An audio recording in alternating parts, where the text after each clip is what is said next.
Friends అందరికీ నమస్తే. ఈరోజు మీకు ఒక కోరికలు శివలింగాన్ని చూపించబోతున్నాను. ఇది మత్స్యగుండం.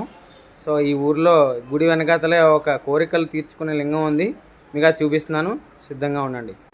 ఇదిగో ఇది శివాలయం వెనకాతల ఈ కోరికల లింగం ఉంది.